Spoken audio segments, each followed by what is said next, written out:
काला एक बासुरी वाला सुध बिसरा गयो मेरी रे. भगवान कृष्णाला काळ म्हटलेलं आहे, ओ काला, म्हणून हे काल्याचं कीर्तन. विठ्ठल विठ्ठल विठ्ठल विठ्ठल विठ्ठल विठ्ठल. काला म्हणजे प्रसाद. प्रसाद हा शांती प्रदान करणारा असतो. प्रसादी सर्व दुःखानां हानी रस्योपजायते. सर्व दुःखाचं शमन करणारी ही काल्याची कीर्तनाची सेवा आहे. मनुष्य जीवनामध्ये त्रिविध तापानं तप्त झालेला जो मनुष्य आहे, त्या त्रिविध तापामध्ये शांती प्रदान करणार हे भगवान श्रीकृष्ण परमात्म्याचं कीर्तन आहे. सुनवन या ठिकाणी सांगतायत की रुक्मिणी माता म्हणते, श्रुत्वा गुणान् भुवन सुंदर सुष्मतान्ते.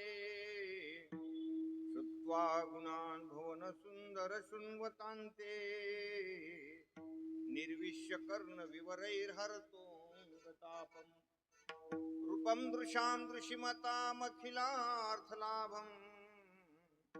त्वय्यच्युता विशति चित्तम पत्रपम मे. निर्विश्य कर्ण विवरैर्हरतोंग तापम. भगवान श्रीकृष्ण परमात्म्याचं चरित्र सर्व ताप दहन करणार आहे, शांती प्रदान करणार हे चरित्र आहे. म्हणून कृष्ण चरित्र काल्याच्या कीर्तनामध्ये सांगायचं आणि प्रसाद घ्यायचा. चरित्र ते उच्चारावे केले देवे गोकुळी, केले देवे गोकुळी, केले देवे गोकुळी. चरित्र ते उच्चारावे, केले देवे गोकुळी, केले देवे गोकुळी, केले देवे गोकुळी. चरित्र ते उच्चारावे, केले देवे गोकुळी, केले देवे गोकुळी, केले देवे गोकुळी. चरित्र ते उच्चारावे, केले देवे गोकुळी, केले देवे गोकुळी, केले देवे गोकुळी, गोकुळी. चरित्र ते उच्चारावे, केले देवे गोकुळी. भगवंताचं सर्वच्या सर्व चरित्र सांगायचं नाही, कारण निजधामाला जाईपर्यंत भगवंताचे अनेक चरित्र आहेत. त्याच्यामध्ये योगेश्वर भगवान श्रीकृष्ण परमात्मा अर्जुनाला गीतेचा उपदेश पण करतात. कौरव पांडवाच्या युद्धामध्ये सुद्धा भगवान त्या ठिकाणी सारथ्य पण करतायत. रासक्रीडा प्रसंग आहे, पण इथे काय बंधन घातलं, केले देवे गोकुळी. गोकुळामध्ये भगवंतानं जे चरित्र केलं त्याचं उच्चारण करावं, आचरण करू नये, कारण आचरण आपल्याला करता येणार नाही. ती काय आपली कॅपॅसिटी नाही. तेवढं भगवंताचं जे चरित्र आहे ते आपण करूही शकत नाही, आचरण करू शकत नाही. मग म्हणले, मग हे ऐकायचं कशाला, असं कोणाला वाटेल? मग ऐकायचं तर काही काही आपल्यात उतरलं पाहिजे ना, नाहीतर मस्त नुसतं ऐकलं निघून गेलं. तुम्हाला आचरण करायचं असलं तर प्रभू रामचंद्रांचं चरित्र आचरण करायचं, कृष्ण चरित्र सांगायचं आणि ऐकायचं. आणि आचरण करायचं असेल तर भगवान रामचंद्र प्रभूचं चरित्र आचरण करायचं. पण कृष्ण चरित्र तुम्ही आचरण करू शकत नाही, कारण भगवान श्रीकृष्णाने करंगळीवर गिरीधर म्हणजे गोवर्धन पर्वत करंगळीवर उचलला. तुमच्याकडून काय उचलता येतं? तुम्हाला काय उचलता येणार सांगा? 5 किलो उचलताना म्हणतात मला डॉक्टरनी मना केली, मी उचलू शकत नाही, माझ्या कंबरेचं काय गेलेलं आहे, गॅप, इकडे गॅप पडलेला आहे, तिकडे गॅप पडलेला आहे, मला अमुक करता येत नाही. आणि तुम्ही काय एवढं मोठं उचलू शकता? तेही करंगळीवर, नुसती करंगळी लावली होती. त्यावेळेला सुद्धा काही बाळगोपाळाला असं वाटलं होतं की कृष्ण परमात्म्याचं हे एकट्याचं काम नाही, हे एकट्या कृष्णाचं काम नाही, त्या बाळगोपाळांनी काठ्या लावल्या. कोणी ते दगड मारू लागले, पाथरी मारू लागले. बाळगोपाळ सगळीकडे काठ्या उभ्या केल्या, जिकडं तिकडं. आता जेवढे गोपाळ असतील तेवढे समजून घ्या तुम्ही 1001 काठी उभी केली. सगळे असे ठोकून ठाकून प्या. आणि मग कृष्ण परमात्माला ते बाळगोपाळ म्हणायला लागले. म्हणले कृष्ण आता 1 दिवस झाला, 2 दिवस झाला, कारण 7 दिवस झाले ना ते. 1-2 दिवस झाले, काही पोटात काही नाही, बस थोडं खाली. आहेत ना काठ्या लावलेल्या, आता काही पडणार नाही, बस थोडं बोलावं बसावं, आहे की नाही. कृष्ण परमात्मा म्हणतात की मी आता हे सगळं पाऊस वगैरे संपल्यानंतर बसल ना, सगळी शांती प्राप्त झाल्यावर बसेल, तसं काही नाही, तुमचं काही मी मान मोडणार नाहीये, पण सध्या राहू द्या उभं. मग त्यातली त्यात ते बाळगोपाळ काल म्हणाले की याला खूपच अहंकार.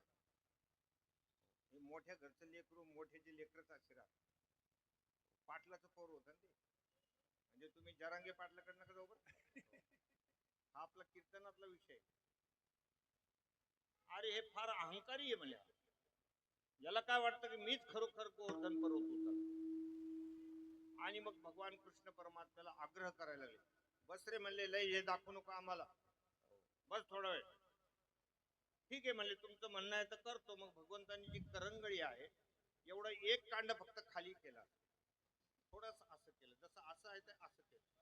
असं केल्याबरोबर सगळ्या काठ्या मोडल्या. जेवढ्या काठ्या लावल्या होत्या त्यांना सगळ्या कडकड मोडून गेल्या. मग एकदम सगळेच बाळगोपाळ एकदमच ओरडले, अरे अरे अरे अरे म्हणजे आम्हाला वाटत होतं की एक काठ्यावरच. आता लक्षात आलं की तुझ्या करंगळीवर आहे. मग ते अलौकिक गोष्ट आहे की नाही, आपण करू शकतो का. भगवान श्रीकृष्ण परमात्मे 16,108 काय केल्या, काय काय केल्या. आपल्याला एक तरी सांभाळणं होतं, सांगा बरं. एकीचे तरी किती कारणे असतात की हे नाही केलं, ते नाही केलं, अमुक करायचं तमुक करायचं. हा म्हणतो माझा सध्या हात तंगीत, याचा हात मरूस तर तंगीतून बाहेर निघतच नाही. एका बायकोचं सुद्धा आपण व्यवस्थित पालन पोषण करू शकत नाही. तिच्या मनातली काही इच्छा असेल, काही एखादी भारीची साडी असेल, अलंकार असेल, ते आपण देऊ शकत नाही. आणि 16,108 ज्या राण्या होत्या कृष्णाला, त्या प्रत्येक राणीला स्पेशल महाल होता, सगळ्या सोयी होत्या, स्विमिंग पूल सहित सगळ्या सोयी होत्या. तुम्ही म्हणता तुम्ही जाऊन पाहिलं का, हो पाहिलं म्हणून सांगतो, सगळ्या व्यवस्था देते. असं कोण करू शकतो. म्हणूनच त्या गोष्टी कृष्ण परमात्म्याच्या ज्या काही लीला आहेत ते फक्त सांगायच्या आणि ऐकून त्याचा आनंद घ्यायचा. पण राम अवतारातल्या ज्या कथा आहेत त्या मात्र तुम्ही आचरण करू शकता, की आपल्या आई वडिलाबरोबर कसं वागायचं, भावाबरोबर कसं वागायचं, परिवाराबरोबर कसं राहायला पाहिजे, त्या सगळ्या गोष्टी रामकथेतून घेऊन तुम्ही आचरू शकता. विठ्ठल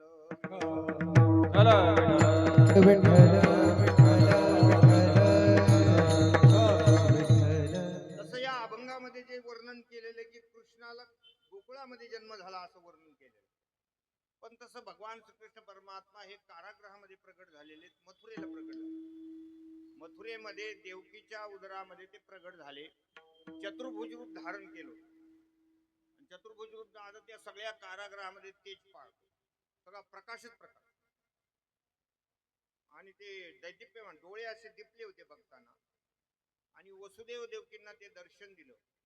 भगवंतानं सगळी गोष्ट सांगितली की तुम्ही मागे खूप तपश्चर्या केलेली आहे, स्वयंभू मनु शतरूपानं तुम्ही खूप घनघोर तपश्चर्या केली, आणि त्या शतरूपानं मागितलं होतं की देवा तुमच्यासारखा आम्हाला पुत्र पाहिजे. तर भगवंतानी शब्द दिला होता की माझ्यासारखं कुठून आणू, मीच येतो. देवासारखं कोण येणार, मीच येतो म्हणजे तुमच्या उदरामध्ये. म्हणून भगवान स्वतःच तिथे प्रगट झाले, त्या सगळ्या गोष्टी सांगितल्या. आणि आता मला इथे ठेवू नका, नंदाच्या घराला मज नेई गोकुळाला, माया उपजली तेथे ठेवी मज आणि येथे, हे असं तुम्ही करून घ्या. हे सगळं सांगितलं. नंतर भगवान बालकृष्ण झाले, छोटेसे झाले, बाळ झाले. नंतर देवकी रडू लागलेली आहे, ते बघून आनंद झाला. वसुदेवानं उचललं, पाठीमध्ये ठेवलं आणि यमुना पार करून गोकुळामध्ये नेलेलं आहे. तिथे त्या यशोदेला मुलगी झाली होती. ती मुलगी त्या पाठीत ठेवली, हे लेकरू तिथे ठेवलं. आणि नंतर पुन्हा काय झाले, वसुदेव परत आले. कारागृहामध्ये आल्याबरोबर ज्या अगोदर कृष्ण परमात्म्याला जाताना ज्या सगळ्या बेड्या उघडल्या होत्या, बंधने सगळी मोकळी झाली होती, ते सगळं पुन्हा अटकून गेलं. आणि ती आलेली कन्या एवढी काही मोठमोठ्याने रडू लागली, ती सगळं त्या कारागृह जागृत करून टाकलं. असं करायचं, सगळं कारागृह जागृत झालं. म्हणजे झालं झालं झालं झालं झालं, लेकरू झालं लेकरू झालं, कंसाला जाऊन सांगा. आणि मग सगळेजण म्हणाले, मी आधी आवाज ऐकला, मी आधी आवाज ऐकला ना. चांगले घोर पसरले होते ना ते. हे सगळं कार्यक्रम होईपर्यंत कोणालाच सुट नव्हतं. आणि मग कंसाला सांगितलं. कंस जसा सांग काढायला बरोबर धावत धावत आला, पाहिलं तर मुलगी. अरे म्हणले, हे देव लोक, हे सगळे देव खोटे काय म्हणे. माणसं तुम्ही आम्ही खोटे बोलतो, गोष्ट खरी, पण देव सुद्धा चकाटे आणून राहिले असतात. म्हणले, हिचा 8वा पुत्र मला मारणार आहे, इथं मुलगी आहे, ही मुलगी आहे. पण पुन्हा कृष्णाला नारदाने, त्या कंसाला नारदाने सांगितलं होतं. कंस जो आहे ना, त्या कंसाला नारदाने सांगून ठेवलं होतं, या देव लोकांचं गणित फार वेगळं आहे. त्यांचं फार गणित येतं. एखाद्या तू म्हणशील 8वा पुत्र, तर एखाद्याला ते इकडून तिकडून उलट सुलट गणित करतील आणि पहिला 8वा होऊन जाईल. तोपर्यंत तो टणक होईल, तुला मारूनच टाकेल. सगळं नारदाचं डोक्यात होतं. म्हणजे बघा, ह्या लोकांचं काही सांगता येत नाही. देवाचं मुलगी दाखवायला असेल पण एखाद्याला मुलगा होऊ शकतो, म्हणून हिला ठेवायचंच नाही. म्हणून उचललं तिला. देवकी काकूळ तिला येऊ लागली की, दादा एवढी छोटीशी कन्या आहे, एवढी तरी मला राहू दे. मुलगा नाही रे, मुलगी आहे, राहू दे राहू दे. ती दुष्ट भावना जागृत झाली. पायाला पकडलं, बाहेर आणलं, असं गरगरा फिरून एका शिळेवर आपटणार, तेवढ्यात ती निसटली आणि अष्टभुजा देवी झाली. आणि तिने मोठ्यानं सांगितलं, म्हणले, कंसा तुझं लागी वधी, उपजाला मजा आली, तुझा वध करणारा माझ्या आधीच जन्माला आला. सावधान सावधान सावधान. कुठेही ऐकलं ना माणसाने सावध व्हायला पाहिजे. विठाला विठाला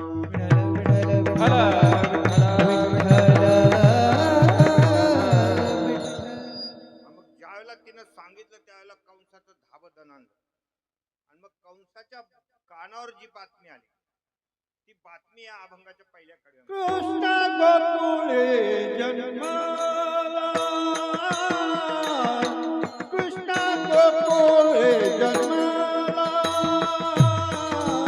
कृष्ण गोकुळी जन्माला, कृष्ण गोकुळी जन्माला, कृष्ण गोकुळी जन्माला,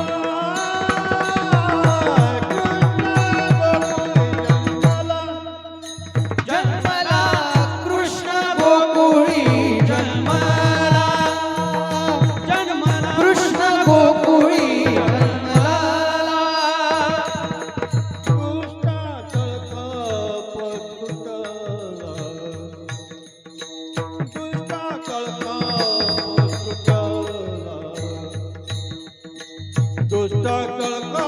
अवतार,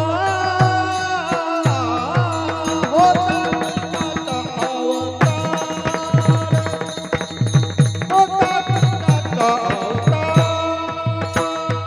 दुष्टा चळकाप सुटला, दुष्टा चळकाप सुटला, सुटला, होता कृष्णाचा अवतार, होता कृष्णाचा अवतार.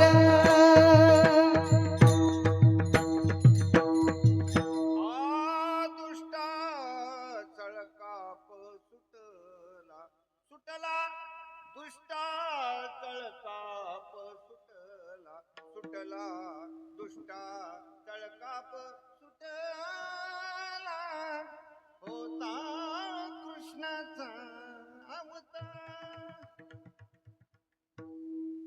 हिचे खरं या लेकराची कमाल आहे बरं. वय किती रे बेटा तू? 16. त्याचं डोक्याचं वय. विठाला विठ्ठल विठ्ठल विठ्ठल.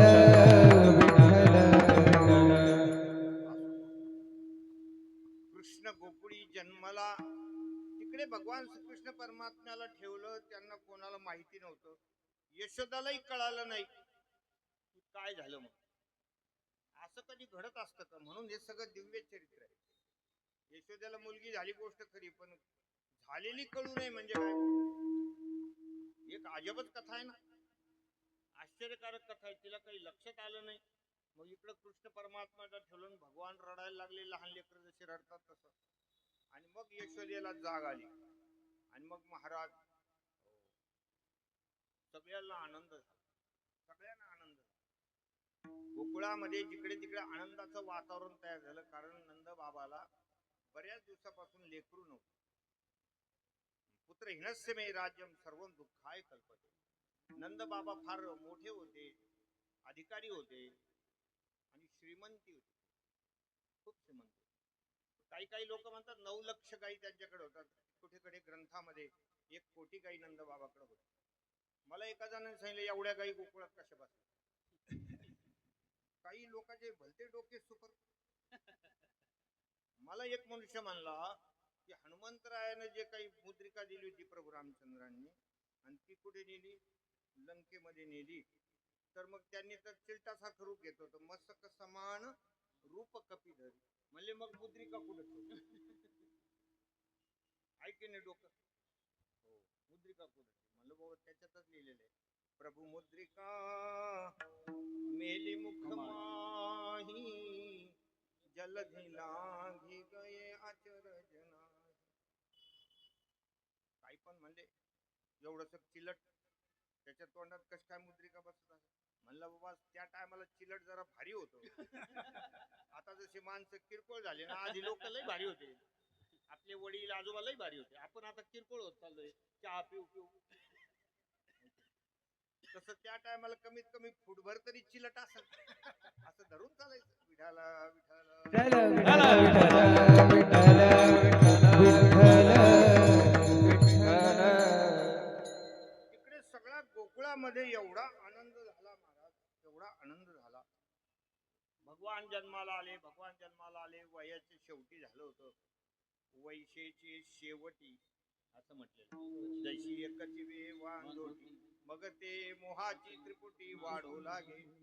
खूपच नंद बाबाला यशोदा मायला खूप आनंद. नव्हे नव्हे गावामध्ये ते प्रतिष्ठित असल्यामुळे 1 कोट गायी त्यांच्याकडे होत्या. मी आपला जो प्रतिपाद्य विषय की त्यांच्या अनेक गावोगाव जमिनी असतील, अनेक ठिकाणी गायी असतील. काही माणसाची जशी इस्टेट असते ना, आता हे अंबानी वगैरे, टाटा बिर्ला यांची खूप इस्टेट आहे. तो अंबानी एका जणाला म्हणला होता, म्हणजे आम्ही 4 व्हीलर गाडीमध्ये जर सकाळपासून दिवस मावळेपर्यंत जर फिरलो तर माझी अर्धीच प्रॉपर्टी दाखवणं होईल. तर तो माणूस म्हणला आमच्याकडे सुद्धा अशीच खटारी गाडी आहे. विठाला विठाला विठ्ठल विठ्ठल विठ्ठल विठ्ठल विठ्ठल. असं ते फार वैभवशाली होते. असे नंद बाबा होते. त्यांना खूप आनंद झाला. त्यांच्यावर सगळ्यांचं प्रेम असल्यामुळं पूर्ण गोकुळ आनंदी झालं. नंद घर आनंद भयो, जय कन्हैया लाल. तिकडे माईक वगैरे नाही त्याच्यामुळे ते इकडे कॅच होत नाही लवकर. तर हे सगळीकडे असं आनंदी वातावरण झालं होतं. म्हणून कृष्ण गोकुळी जन्माला म्हटले, जन्म झाला. पण भगवान श्रीकृष्ण परमात्म्याच्या अवतारानं, जन्मानं सगळ्यालाच आनंद नाही झाला. जसं आता हा सूर्योदय झाला, तर या सूर्योदयानं सगळ्याला आनंद होतो. विश्वाचे आयुष्य जेणे उजळे, तो सूर्य उदयला देखोनी सबळे. पापिया फुटती डोळे डुडुळाचे. डुडुळ म्हणजे घुबड. सूर्याच्या उदयानं फक्त एक अशी जात आहे की त्याला आनंद होत नाही, ती म्हणजे घुबडाची जात. तसं सप्ता पाहून एखाद्याची जर आग होत असेल तर ती नक्कीच घुबडाची जात आहे. विठाला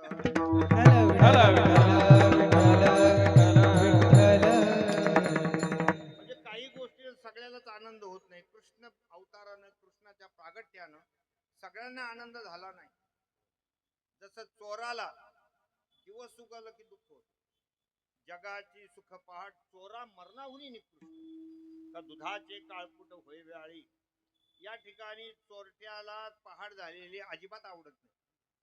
चोरट्याला काय आवडते? रात्र त्याला दिवस उगवलेला आवडत नाही. आणि चोट्याच्या मनातली गोष्ट तुम्हाला सांगतो, चोट्याला असं वाटतं की महिन्यातून 2 अमावस्या झाल्या पाहिजे, म्हणजे असा किर्र अंधार हे चोट्यातल्या मनातलं आहे. कारण मला एका चोट्याने सांगितलं म्हणून तुम्हाला सांगतो. विठाला विठ्ठल विठ्ठल विठ्ठल तसंच हे भगवान कृष्ण परमात्म्यांच्या अवतारानं सगळ्याला आनंद झाला. कृष्ण गोकुळी जन्माला पण दुष्टा तळका पण सुटला. कारण अगोदरच कंसाला कळालं होतं की ते जन्माला आलं म्हणून, आणि यांना अगोदर सगळं माहितीच होतं. आकाशवाणीने सांगितलं होतं की तुला 8वा मुलगा मारणार आहे म्हणून. मग मृत्यूचं भय सगळ्यालाच असतं ना. आपल्याला सगळ्याला सुद्धा मरणाचं भय. प्रत्येकाला कसं वाटतं की जगास्पृहास्पद एक सार्वभौमपद आणि न मरणे निर्विवाद जगापडी. प्रत्येकाला वाटतं आपण श्रीमंत पाहिजे, खाय प्यायला कमी नाही पाहिजे, घरामध्ये सगळ्या सुख सुविधा पाहिजे, आणि दुसरी गोष्ट मरू नये. हे दोन्ही गोष्टी जगाला आवडतात. कोणाला असं मरण आवडत असतं का सांगा बरं? मरण आवडत नाही. एका माणसाच्या घरामध्ये एक डाकू शिरला तर त्यानं तिथे एक म्हातारी होती बसलेली, आणि एक तिचा नवरा तो म्हातारा होता, घरात कोणी नव्हतं. तर त्या म्हातारीला त्यानं चाकू काढला, म्हणजे कुठं काय ठेवलेलं डाकू. ती लागली घाबरायला. त्या डाकूने विचारलं, म्हणजे तुझं नाव काय? म्हणजे शांताबाई. शांताबाई म्हणल्याबरोबर त्यानं तो चाकू जो होता ना तो पुन्हा पॅक करून टाकला. फटका जो दाबला होता पुन्हा पॅक. तो म्हणला, माझ्या आईचं नाव शांताबाई, मी तुला नाही मारित. चोट्याला सुद्धा भावना राहतात. तो मला माझ्या आईचं नाव शांताबाई, तुला मी मारित. ते गेलं म्हातारेकडे, तिथं चाकू काढ. बोल म्हणले तुझं काय नाव? तो म्हणला माझं नाव शांताराम आहे, पण लोक मला प्रेमानं शांताबाई म्हणतात. कोणाला मरा वाटतं का सांगत? न मरणे निर्विवाद जगा पडी. विठ्ठल विठ्ठल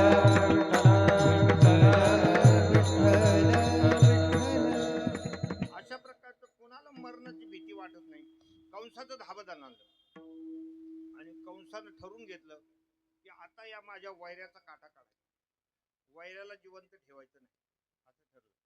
आणि इकडे गोकुळामध्ये मात्र सगळीकडे आनंद झालेला आहे. त्या अभंगाच्या होता कृष्णाचा अवतार, होता कृष्णाचा अवतार, होता कृष्णाचा अवतार, होता कृष्णाचा अवतार, होता कृष्णाचा अवतार, होता कृष्णाचा अवतार, होता कृष्णाचा अवतार, होता कृष्णाचा अवतार, होता कृष्णाचा अवतार, अनंत करती घरोघर, होता कृष्णाचा अवतार, अनंत करती घरोघर, अनंत करती घरोघर, होता कृष्णाचा अवतार, होता कृष्णाचा अवतार, होता कृष्णाचा अवतार, आनंद करती घरोघर, होता कृष्णाचा अवतार, आनंद करती घरोघर, आनंद करती घरोघर, होता कृष्णाचा अवतार, होता कृष्णाचा अवतार, अवतार, होता कृष्णाचा अवतार, आनंद करीती घरोघर. अवतार शब्द झाला म्हणजे अवतार या शब्दाचा अर्थ वरून खाली येणे.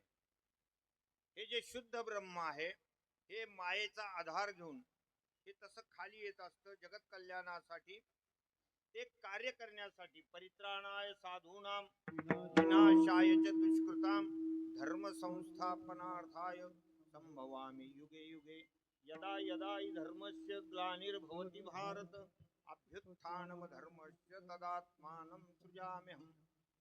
हे शुद्ध ब्रह्म आहे, निर्विकार आहे, निर्लेप आहे, आगुण आहे, ज्याला म्हणतात रंग नाही, रूप नाही, नाही पर्ण छाया, निराकार निर्गुण तू चिरपुराया. असं हे जे परमात्म्याचं शुद्ध रूप आहे, पण ते मायेचा आधार घेऊन आणि या ठिकाणी साधूचं रक्षण करण्यासाठी, धर्माची ध्वजा फडकवण्यासाठी आणि दुष्टांचं पारिपत्य करण्यासाठी, दुष्टाला धर्मरक्षावया अवतार घेशी आपल्या पाळीशी भक्तजना, एवढ्यासाठी भगवान अवताराला येतात. आणि त्याच्यामध्ये हे जे दोन अवतार आहे हे फार गोजिरे साजिरे अवतार आहे. भगवान रामप्रभू आणि कृष्ण परमात्मा, रामकृष्ण नामे हे दोन्ही साजिरे. बाकीचे जे भगवंताने दशावतार घेतलेले ते सगळेचे सगळे अवतार प्रसंगानुसार घेतल्यामुळं ते एवढे साजिरे गोजिरे नाही. 10 अवताराचं एक मंगलाष्टक आहे बघा. मच्छापासुनी चारिते नरहरी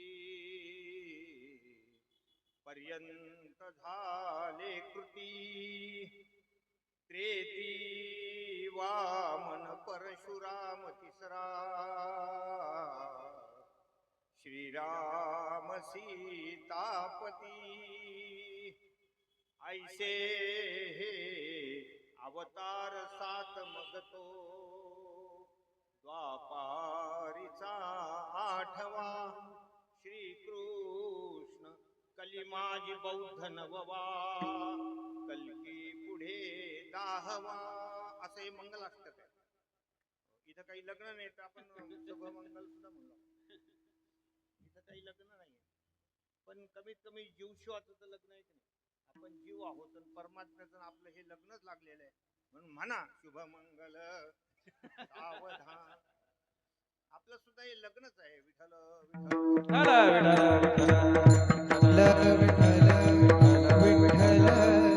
पण हे सगळे अवतार जे भगवंताचे साजिरे गोजिरे नाही. साजिरे गोजिरे म्हणजे कशाला म्हणतात की बघितलं की माणसाला वेद लागला पाहिजे, असं पाहावंच वाटलं पाहिजे. तसं मच्छा अवतार आहे. मोठा मासा झाला भगवान. माशाला कोणाला पाहावं वाटतं का? मासे खाणारेच ठीक, त्यांना कदाचित वाटत असेल, पण आपल्याला असं वाटतं का? आपल्याला वाटत नाही. मच्छा अवतार आहे, कच्छा अवतार आहे, कासव आहे.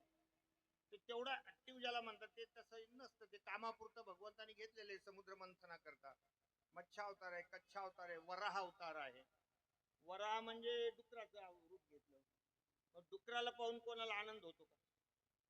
एखादं डुक्कर इथं आलं तर कोणी म्हणतं का त्याच्या तोंडावून हात फिरत बरं आला रे बाबा बरा, तेवढी तुईच कमी होती असं कोणी त्याच्या तोंडावून हात फिरेल का? पण ते एवढं आकर्षक नाही ना ते गोष्टी. आजचे मच्छा अवतार, कच्चा अवतार, वरा अवतार, वामन अवतार चांगले होते, पण ते बटू होते, छोटे छोटे अवतार आहे. परशुराम अवतार होता, पण ते भयंकर रागीट होते, लाले लाल व्हायचे. जनक नगरीमध्ये आले तर सगळे राजे असे उठून उभे राहिले, जशी एखादी स्प्रिंगची खुर्ची कशी राहते तसं त्यांना पाहूनच सगळे दचका बसला होता. आणि परशुराम ज्याच्याकडे पाहिजे तो माणूस, तो राजा, त्याचं नाव, वडिलाचं नाव, आडनाव सांगत न विचार. रामायणामध्ये असा उल्लेख. नुसतं त्यांनी पाहिलं तरी तो त्याची सगळी कुंडली समोर ठेवून आणि ते एवढ्या करता ठेवायचं की बाबा महाराज थोडं पुढे आम्ही आमचा तुम्हाला परिचय दिलेला आहे, थोडं पुढे आमच्याकडे पाहू नका. पण त्याच्या पाहण्याचं जे एखादं मनुष्य थंडगार होऊन जायचं, असे ते परशुराम अवतार.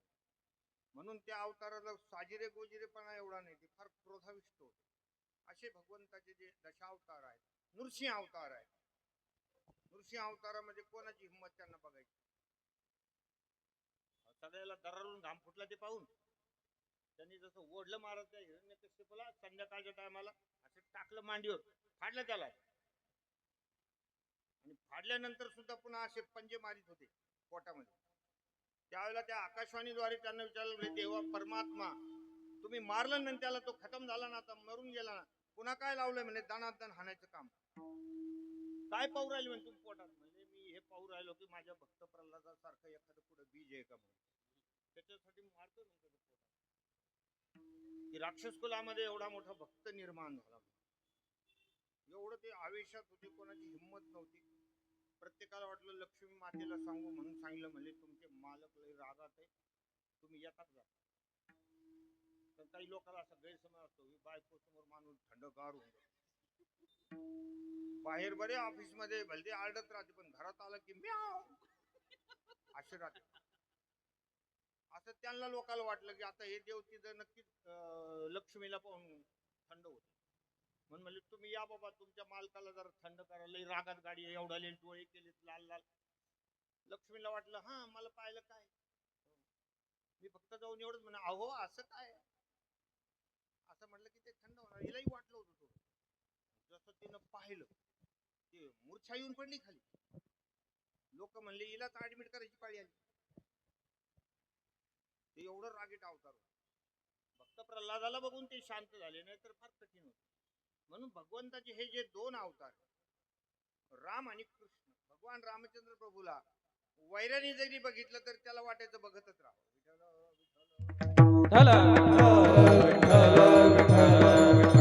विठ्ठल विठ्ठल. आता खरदूषणानं सुद्धा आपल्या भावाला सांगितलं होतं, सुनऊ भाई देखी नाही अशी सुंदर ताई. ते वैरी होता तरी म्हणला मी आई एवढा सुंदर पुरुष पाहिलाच नाही. आणि मला असं वाटतं की याला मारू नये, याला आपण काय करू बंदी खाण्यात टाकू आणि रोज पाहत जाऊ. पाहायला की खेळ म्हणजे त्याला हे कुठं माहित होतं की हे बंदी खाण्यात पडणारा माल आहे. त्याला हे माहित नव्हतं ना की हा आपल्याला मारण्यासाठी उभा आहे, हे त्याला कुठं कळत होतं. म्हणजे वैऱ्याला सुद्धा ते रूप आवडत होत. असं भगवंताचं रूप. आणि कृष्ण अवतार तर परिपूर्णतम अवतार आहे. अत्यंत तुझे निडळी कोटी चंद्रप्रकाश, कमल नयन हास्य वदन हसे. सगळ्या ब्रह्मांडाची सुंदरता भगवंताच्या मुखारविंदावर होती. आणि ते सगळं झालं महाराज. म्हणून होता कृष्णाचा अवतार आनंद करीती घरोघर. घरोघर आनंदाचं वातावरण झालं. आनंद साजरा करायचा म्हणजे सडा समाजन, रांगोळ्या आहेत समोर, घरासमोर पताका लावणं. आपण जसं दिवाळी दसरा साजरा करतो ना, घरामध्ये सगळं आनंदाचं वातावरण असतं. सणासुदीला तसं महाराज साजरं सगळं स्वच्छता वगैरे हे सगळं असतं. पुन्हा कपडे लपते वगैरे रोजचे थोडंच असतं. सणाच्या दिवशी काही रोजचे कपडे असतात का? रोज वापरण्याचे साड्या वगैरे असं महिला वापरत नाही. सण आहे ना त्या दिवशी, ते जाऊन तर कोपऱ्यालाच कुठतरी राहत. त्याचं काही कारणच येत नाही सणाच्या दिवशी. हो, मग बाकीचे चांगले भारी भारी कपडे हे सगळे जसं तसं सगळीकडे आनंद झाला. आनंद करीती घरोघर. घरोघर त्या ठिकाणी त्या झिरमाळा वगैरे लावलेल्या आहेत. चांगले सुगंधित द्रव्याचे सडे टाकले गेले, रांगोळ्या काढल्या गेल्या चांगल्या भारी भारीतल्या. आनंद करती घरोघर. आणि सगळे महाराज त्या कृष्ण परमात्म्याचं नाव घेऊ लागले. कारण कृष्ण म्हणजे आकर्षण. कृष्ण या शब्दाचा अर्थ आकर्षण. त्या लेकरानं सगळ्याचं मन असं आकर्षण करून घेतलं होतं. कृष्ण शब्दाचा अर्थच आकर्षण आहे. म्हणून त्या नामाचा त्या ठिकाणी नामस्मरण करू लागले. हे तिसऱ्या कडव्यात सदा नाम वाचे गाते, सदा नाम वाचे गाते, सदा नाम वाची गाती, सदा नाम वाची गाती, सदा नाम वाचे गाते, सदा नाम वाचे गाते, सदा नाम वाची गाती, सदा नाम वाची गाती. प्रेमे आनंदे नाचती, प्रेमे आनंदे नाचती, नाचती होता कृष्णाचा अवतार, होता कृष्णाचा अवतार.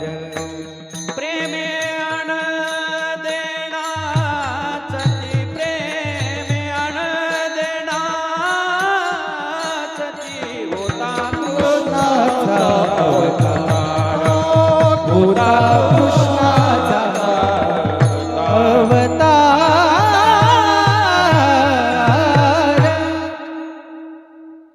सदा नाम वाचे गाती, प्रेमे आनंदे नाचती. सदा नाम, कृष्ण नाम मुखामध्ये धारण केलेलं आहे. सातत्यानं कृष्ण कृष्ण जय, कृष्ण कृष्ण जय, जय कन्हैया लाल की, जय कन्हैया लाल की. अशा प्रकारे घरोघर आनंद. सदा नाम वाचे गाती, प्रेमे आनंदे नाचती. प्रेमानं आनंदानं ते असे नाचत होते.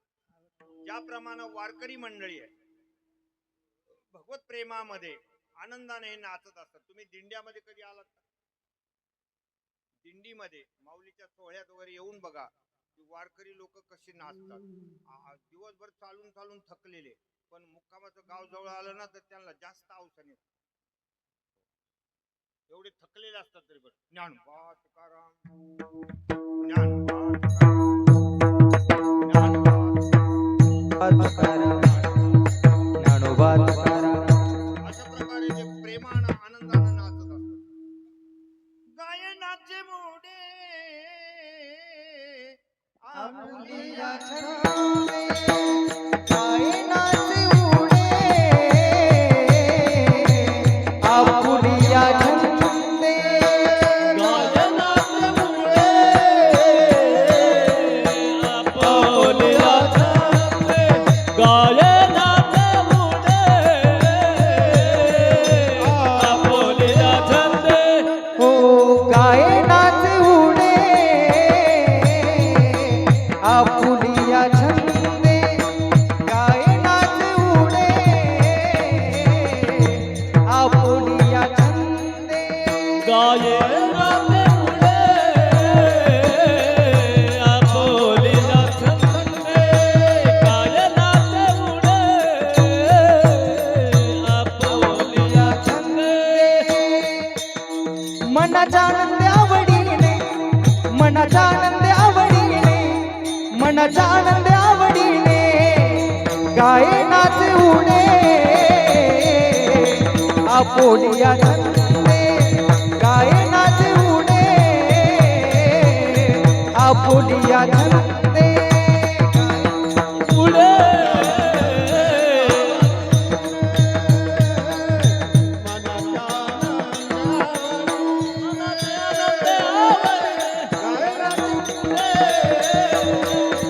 आपुलिया छंदे गायनाचे मुळे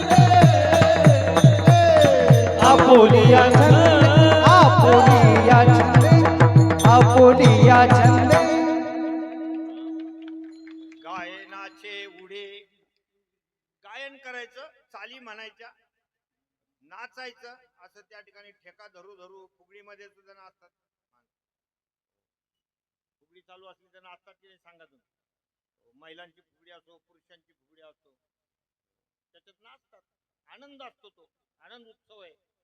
गाये नाचे, उडे म्हणजे उड्या मारणं, उड्या मारणं. आपुलिया छंदे, आपला आनंदामध्ये. त्याप्रमाणे या गोकुळामध्ये सगळे बाळ गोपाळ गवळणी वगैरे वयोवृद्ध सुद्धा, कारण तुका म्हणे वृद्ध होती करणे. अशा प्रकारचे वयोवृद्ध सुद्धा नाचू लागले. एवढा सगळ्यांना आनंद झाला. सदा नाम वाचे गाती प्रेमे आनंदे नाचती. सगळे प्रेमानं आनंदानं नाचू लागलं. तुम्ही थोडं डोळ्यासमोर दृश्य आणा, त्या गोकुळामध्ये काय अवस्था झाली असेल. त्या गोकुळामध्ये घरोघर सगळेजण कृष्ण कृष्ण नाव घेत आहेत, सगळेजण नाचतायत, कोणाला कोणाची शुद्ध नाही, भान नाही. अशा प्रकारे कुटुंबामध्ये सुद्धा एकमेकाला त्या ठिकाणी विसरून गेलेले. नाही तर तिथे अगोदरचा काळ होता, फार लज्जेचा काळ होता, फार लज्जा होती त्यावेळेला. म्हणजे सासूबाईची मर्यादा होती, सुनेच्या ठिकाणी फार मोठी लज्जा होती. ती अगोदर घुंगट पद्धती होती. घुंगट पद्धती होती, एवढं मोठं घुंगट राहायचं. मोठ्या माणसासमोर तिनं वर तोंड उघडं नाही करायचं, बघायचं नाही. असे सगळे लज्जेचे विषय होते. आता ते काळ बदलला म्हणून आता ते घुंगट बिंगट राहील. त्याच्यानंतर हे नऊवारी साडी आली, नऊवारी लुगडं, त्याच्यात पण सगळं अंग वगैरे झाकून राहायचं. ती पण लज्जेचंच भूषण. पण त्याच्यातला 3 वार तुकडा माणसाने घेतला लुंगी लावायला, ते झाली 6 वारी. ती 6 वारी झाली. आणि आता तर विचारूच नका, हे गाऊन आल्यापासून तर सगळं अवघडच खेळ.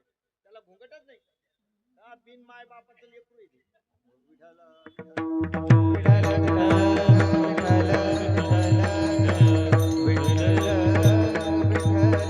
अशा या सगळ्या मर्यादा होत्या. ते सगळं विसरून सगळेजण नाचत होते. एकमेकाच्या मर्यादा विसरून गेल्या, अशी स्थिती झाली. विसरल्या कामधंदा, सासू सासऱ्याची नाही मर्यादा, कोण जावा त्या कोण नंदा, वृत्ती वेधली परमानंदा. अशी स्थिती झाली त्या सगळ्यांची. म्हणून प्रेमे आनंदे नाचती. आणि ते कृष्ण नामामुळं नाचल्यामुळं काय झालं त्याचं फल जे आहे ते शेवटच्या कडे तुका म्हणे हरती दोष तुका म्हणे हरती दोष तुका म्हणे हरती दोष म्हणे हरती दोष तुका म्हणे म्हणे हरती दोष तुका म्हणे हरती दोष तुका म्हणे हरती दोष तुका म्हणे हरती दोष करती घोष आनंदाने करती घोष कृष्णाचा अवतार होता कृष्णाचा अवतार होता कृष्णाचा अवतार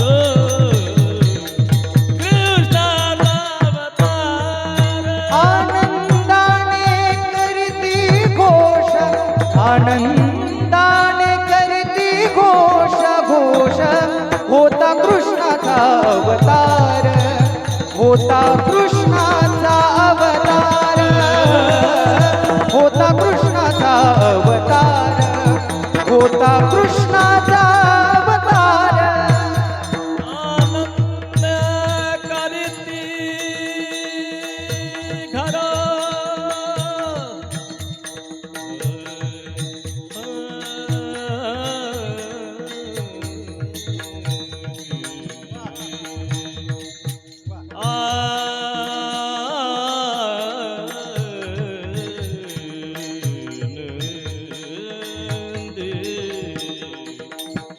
आनंदे करती आनंदे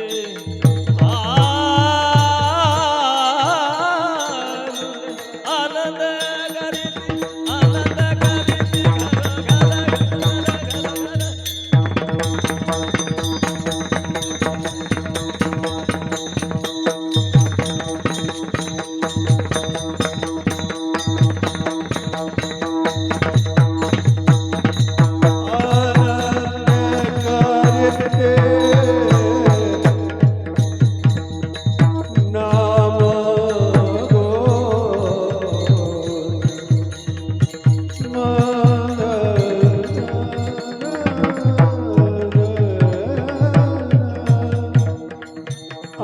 आनंद करती घर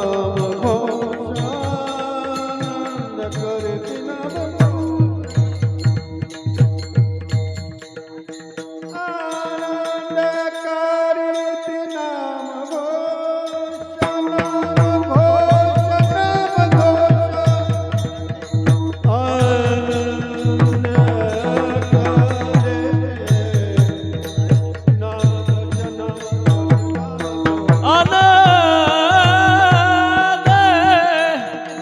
करती घरोघर होता कृष्णाचा अवतार होता कृष्णाचा अवतार होता कृष्णाचा अवतार होता कृष्णाचा अवतार अवतार अवतार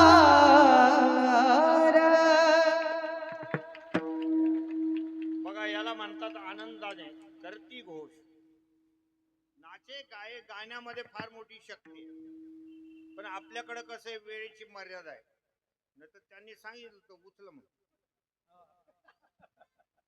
एकदा मी कुठतरी म्हणायला लागलो होतो एक चाल ना तर मी एक जणांना म्हणलं उचला त्यांनी मलाच उचललं विठाला विठाला विठ्ठल विठ्ठल विठ्ठल हा एक आनंद आगळा वेगळा आहे बरं. त्याला कसं आहे, काल्याच्या कीर्तनाला 4 घंटे लागतात आपल्याकडे 2 घंटेची मर्यादा आहे नाहीतर अगोदरचे कीर्तन आमचे वडील करायचे ते 4 घंटे राहायचं स्वामी महाराज 10 घंटे करायचे स्वामी महाराज 10 घंटे काल्याचे कीर्तन त्यावेळेला लोक खूप निब्बर होते हो. म्हणजे अशी हालतच नव्हती आणि आता कसं आहे आता तेवढे टाळकरी बी दमदार नाही तेवढे एवढ्या वेळ ते म्हणतील महाराज तुम्ही तुमचं कीर्तन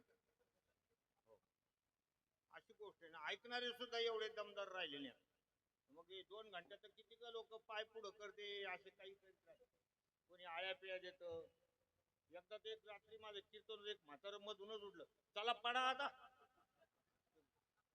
त्याच्या मनानेच म्हणायला लागलं चला पडा आता. अजून तर आपला अर्ध्यावर बी नव्हतं आलं. हो विठाल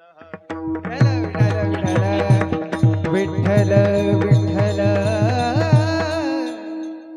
तुका म्हणे हरती दोष आनंदाने करीती घोष. फार महत्वाचं कडवं आहे.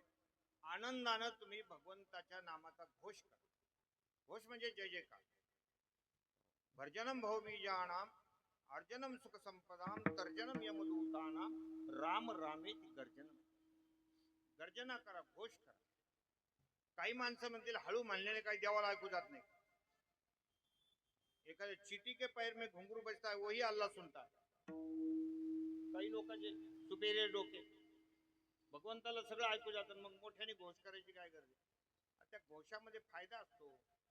एखाद्या वेळेला आपल्या घराला लाकडी घर आहे, त्याला आग लागली आणि आता लोकांना आपल्याला बोलायचं पाणी टाका विजवा, तर खरंच सांगा तुम्ही जर असं खालच्या आवाजात म्हणायला लागले ते खर्जेवर बोट ठेवा. खर्ज त्याचं तिकडं पार तिकडं पार तिकडं तिकडं तिकडं हा आग लागली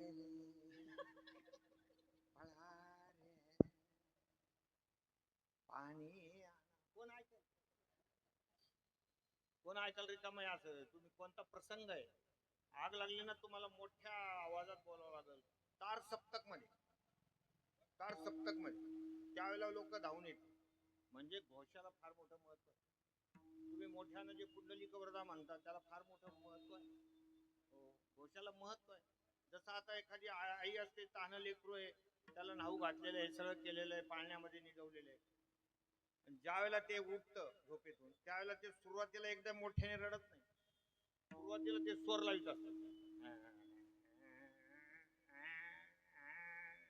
तोपर्यंत आई घेत नाही.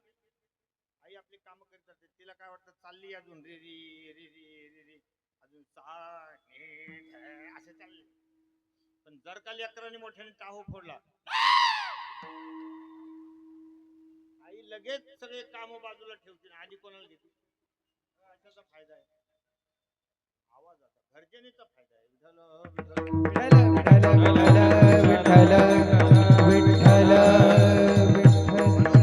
तुका म्हणे हरती दोष आनंदाने करीती.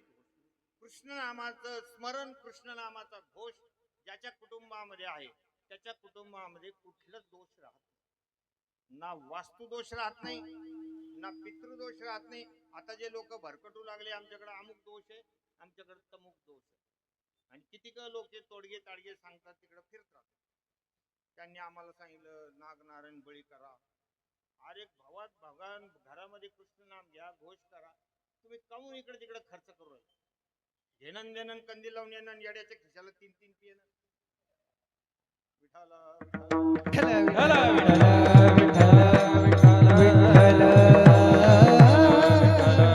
अरे सोपे वर्म आम्हाला सांगितले संती डाळदिंडी घेऊन नाचा. सोपं वर्म आहे. भगवंताचं नाम घ्यायचं, घरामध्ये घोष करायचा, काही दोष राहत नाही कुठलं.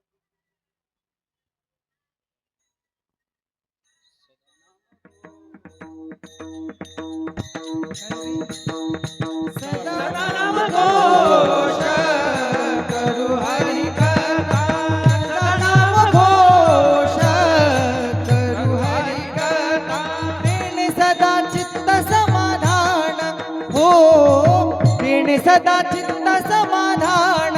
सर्व सुख लालो सर्व अलंकार, सर्व सुख लालो सर्व अलंकार,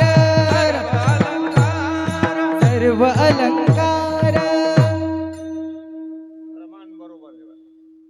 100% प्रमाण बरोबर आहे. सदा नाम घोष करू हरी कथा, तेने सदा चित्ता समाधान.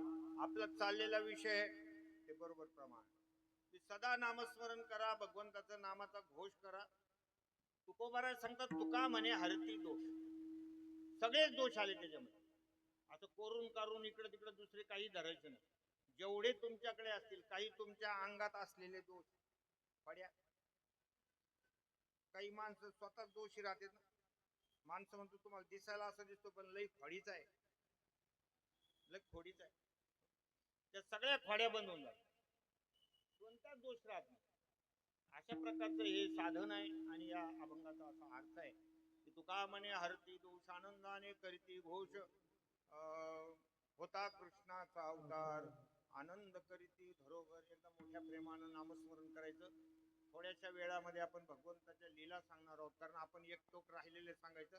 दुष्टा चळकाप, त्या दुष्टाकडे जायचंय आपल्याला. आता एकदा चांगल्या रीतीनं टाळी वाजून भजन करा. विठोबा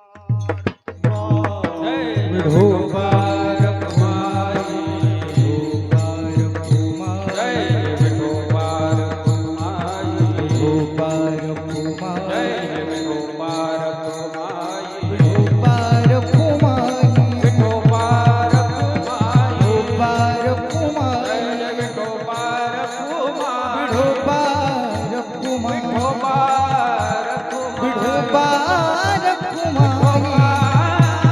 विठोबार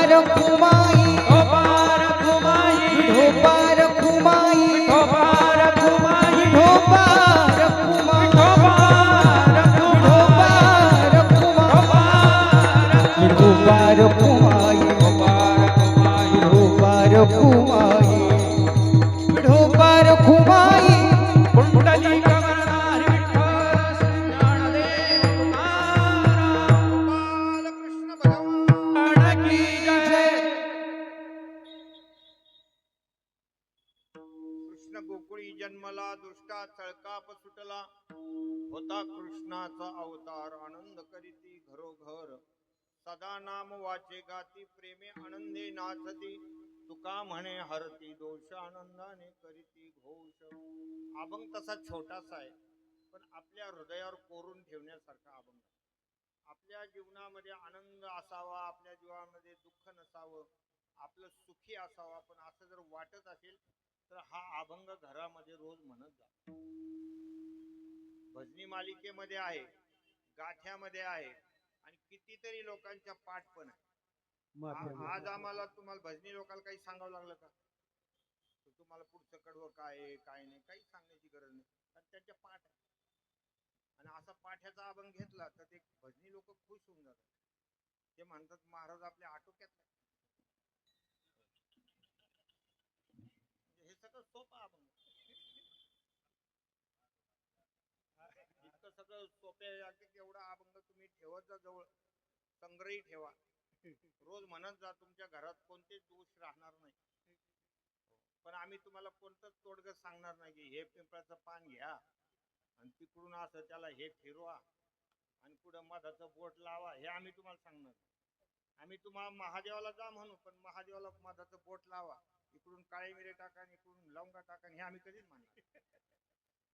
आम्ही तुम्हाला फक्त म्हणू की हर हर महादेव म्हणत राहा, नामस्मरण करत राहा. बाकी असं काही उद्योग करू नका, त्याची गरज नाही. सोपं सोडलं माणसं अवघडच जास्त. खरी गोष्ट काय, सोपं जे आहे ते करायला पाहिजे, कशाला अवघड करायचं. आणि आपल्याला तेवढी ताकद पण नाही असे नाना प्रकारचे उद्योग करण्याची. कलियुगामध्ये तेवढा दम पण नाही आपल्याला अनेक प्रकारच्या विधिविधानवर करण्याचा. एवढं कुठं दम आहे?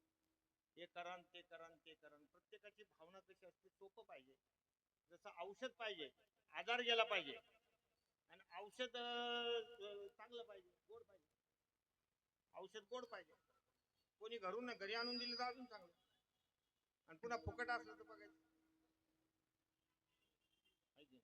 देखे रोगाचे जिनावे औषध तरी व्हावे, परी ते अतिवृक्ष व्हावे मधुर जैसे. तसं हे औषध आहे, जालिम औषध आहे. हेची भवरोगाचे औषध. जन्म जरा तुटे व्याध अनिक काही नव्हे बाद करील वध षडवर्गा.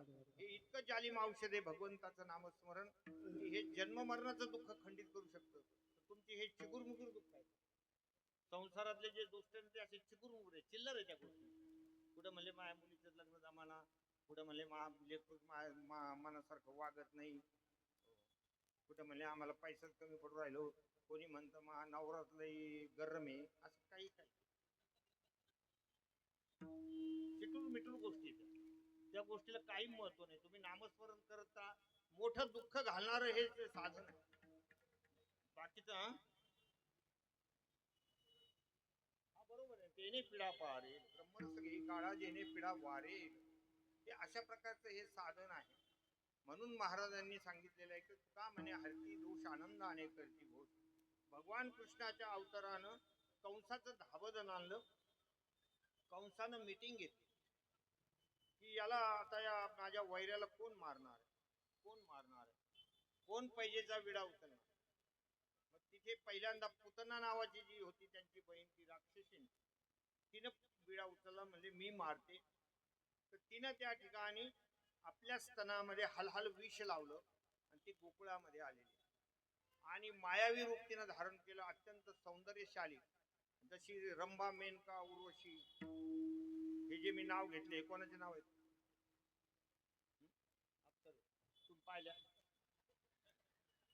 नाही पाहिलं, पण नाव घेतलं की माणसं खुश होऊन जातात. कशा असतील. एक म्हातारं तिथं गेलो होतो स्वर्गात. तिथं त्याने जेव्हाच्या मेनकाला आणि रंभेला पाहिलं तेव्हा म्हणलं मी उगत रामदेव बाबाच्या नादी लागलो, अजून लवकर यायला पाहिजे होतं. हो, विठाला विठाला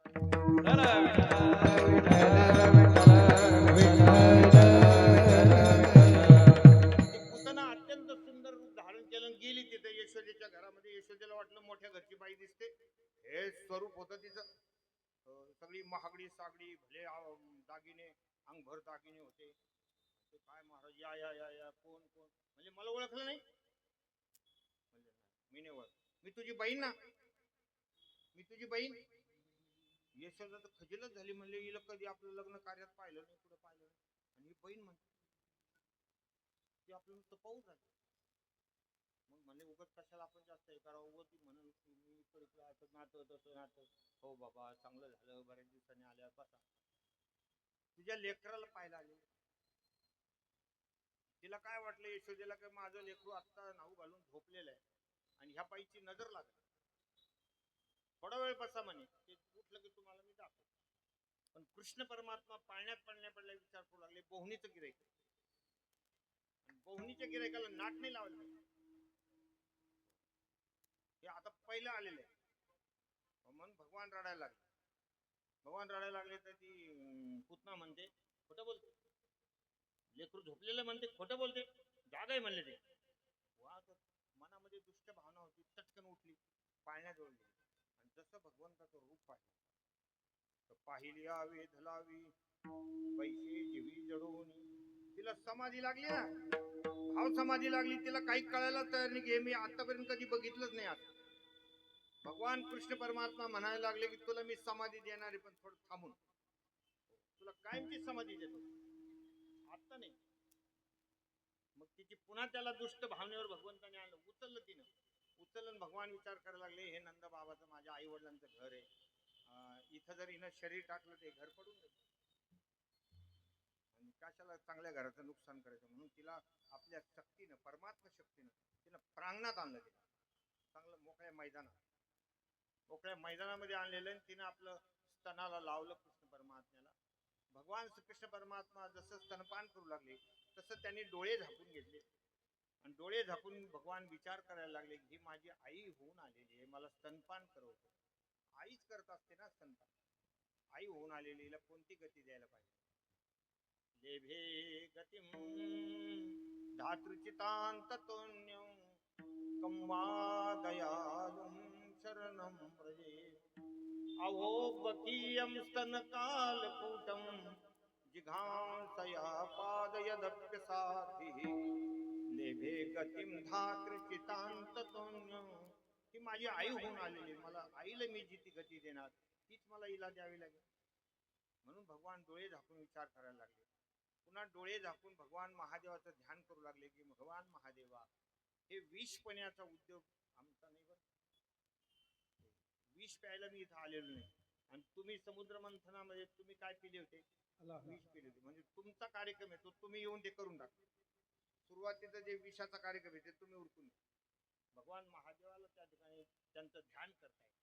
भगवंताने डोळे झाकण्याचं आणखी एक कारण आहे की एवढा मोठा मी पराक्रमी ब्रह्मांड नायक आणि मला युद्धासाठी पहिल्यांदा बाई आली. त्या काय तिला पहिल्यांदा बाईला मारायची पाळी आली, हे काही आपल्याला शोभायसारखं नाही. घेतलं डोळे झाकून. असे डोळे झाकण्याचे भगवंताचे 24 कारण आहेत. का भगवंताने डोळे झाकले? आणि नंतर मग मात्र भगवंताने ज्या वेळेला स्तनपान सुरू करायला लागलं, विष तर संपलं पण तिचे प्राण ओढायला सुरुवात केली. व्याकुळ झाली. सोड सोड, मुंच मुंच, संस्कृत भाषेमध्ये मुंच, सोड सोड. भगवंताची सांगितलं मी एक तर कोणाला धरीत नाही, धरलं तर कायमच सोडून पुन्हा आता मी असं तुला सोडणार नाही. व्याकुळ झाली, तडफड करायला लागली आणि शेवटी आपलं राक्षसी शरीर प्रगट केलं आणि थाडकन ते शरीर टाकलं. भलता आवा डबे शरीर होतं, ते पडलं. इतका मोठ्याने प्रचंड आवाज झाला. गोकुळाला वाटलं काही भूकंप झाला काय, एवढा प्रचंड आवाज. सगळे लोक घराच्या बाहेर पळत पळत आले. तो भ्रम होता. आवा की सवा अशा प्रकारचं ते शरीर, राक्षसी शरीर, आणि त्या शरीरावर छोटासा बालकृष्ण आहे. किती दिवसाचं? फक्त 6 दिवसाचे. 6 दिवसाचे. आणि त्यांनी ते छातीवरती त्या असं बसलेले होते भगवान कृष्ण परमात्मा, आणि निरागस अशा प्रकारचा चेहरा होता. तर ते चेहरा असं सांगत होता की बघा म्हणले, त्या पुतणेला म्हणत होते ते भगवान की तू माझी आई होऊन आली, तुझं कर्तव्य स्तनपान करणं. म्हणले हो केलं. माझं कर्तव्य, मी बालक आहे, स्तनपान करणं हे माझं कर्तव्य, आणि हे आपण बरोबर करत होतो. आणि ते क्रिया करत असताना तू मेली, त्याच्यात माझा काय दोष? असं भगवंताच्या चेहऱ्यावरचा भाव. बरोबर चाललो होतो म्हणले, पण हे करताना तू मेली, मी काय करू त्याला? अशा प्रकारचा ते भाव होता. तिथे साधू संतांनी तो भाव वेचला. आणि नंतर मग नंद बाबा मथुरेला करभार भरायला गेले होते. त्यांना ती बातमी कळाली. ते घाबरले. पुन्हा येऊन पाहिलं ते आवाढव्य शरीर. तोपर्यंत गोकुळाच्या लोकांनी म्हणले याला कसं काय जाळायचं, एवढे मोठं आपल्याला तर हे निर्माण करता येणार नाही, ते सगळ्या लाकडं बिकडं. म्हणून त्या शरीराचे तुकडे केले. तुकडे करून मोठं त्या ठिकाणी अग्नी पेटवला, त्याच्यात ते टाकलं. पण त्या शरीराचा सुद्धा चंदनासारखा सुगंध येत होता. त्याचं कारण त्या शरीराला कृष्ण परमात्म्याचा स्पर्श दुर्गंध येत नव्हता. अशा प्रकारे त्या पुतणेला सायुज्य मोक्ष दिला. वासनकादिकाचे निमाने सायुज्य सौरसू विधला पुतणे, जे विषाचे स्तनपाने मारू आली. असं भगवंताला त्या दुष्टाला, त्या पुतणेला समाप्त केलं. विठ्ठल विठ्ठल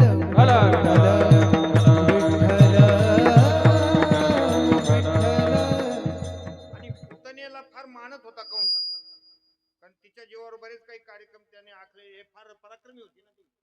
जशी पुतना मेली तसं कंसाचं त्या ठिकाणी अर्ध ताकद कमी झाली.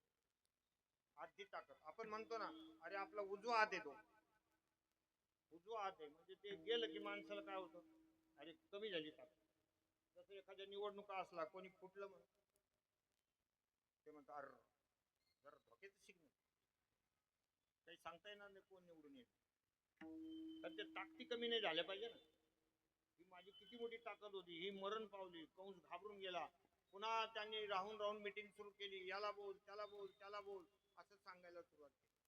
सगळे आसुरच होते, ते आसुर होते. महामळ भटाला पाठवलं, त्याची फजिती झाली. कागासुराला पाठवलं. कागासुर म्हणजे कावळ्याचं रूप घेऊन आला. काग म्हणजे कामाचं, काम नावाचा जो विकार आहे त्याला कागासुर म्हणतात. त्याला पाठवलं. तो आला आणि बरोबर नंदबाबाच्या घराच्या समोर एका मोठ्या झाडावर काव काव काव मोठ्या मोठ्याने करू लागले. आणि भगवान रडायला लागले. भगवान रडू लागले.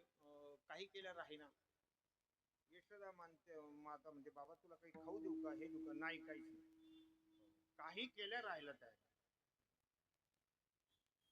अशा प्रकारे ती हे दे ते दे, भगवान राहत नाही. शेवटी त्या यशोदा माईने उचललं, एक आसन आणलं आणि कावळा दाखवला. म्हणले हे कावळा बघ बरं. कावळ्याला पाहिलं आणि भगवान हसायला लागले. यशोदेला वाटलं चांगला गुण आला, आणि तिथे टाकली थोडी सतरंजी असेल त्याच्यावर टाकलं. खेळ रे बाबा. किती जोर जोरानं रडत होता, किती जोर जोरानं रडत होता. अशा प्रकारे ती यशोदा त्रस्त झाली होती. कावळ्याला पाहिलं, भगवान हसू लागले, आणि कावळा पण मनातल्या मनात हसायला लागला. आपली शिकार आली म्हणून. ते त्या हिशोबानेच आला होता ना. त्याला वाटलं आता जमलं, आपल्या आटोक्यात आला नाही, आता याला मारून टाकू.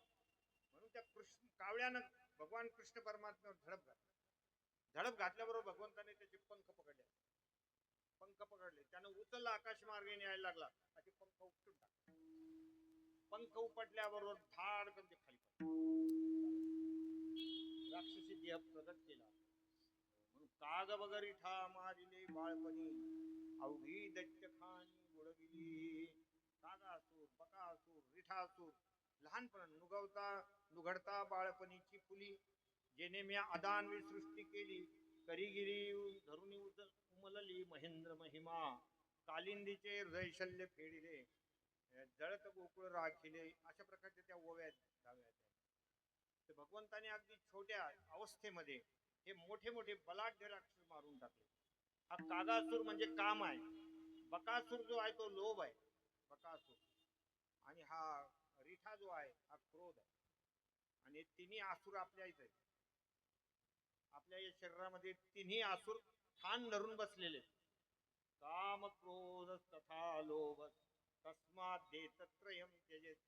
आता हा कागासूर कसा मारायचा ते जाऊ दे, ते कृष्णाने मारला, पण इथला कागासूर कसा मारायचा हा काम आहे. हा काम कसा मारायचा, हा क्रोध आहे, लोभ आहे. रिठासूर म्हणजे क्रोध आहे, बकासूर म्हणजे लोभ आहे, बगळ्याचं नाही का तो माशावर टपलेला असतो तसं या ठिकाणी हे तिन्ही आपल्याकडे. आणि तिघाला मारायचं कसं, त्याला बालकृष्णाची भक्ती करावी लागेल. कृष्ण नामानच ते आकडतील, नाही तर काम क्रोध लोभ हे माणसाला मातीत नेऊन घालतात. काम क्रोधानं चांगल्या चांगल्याला चारीमुंडी चित केलेलं, अशा प्रकारचे एक काम क्रोध आहे. कामाजी कोतवालयेने नागविले बहुतासे, कामाची कोतवाल याने नागविले बहुतासे.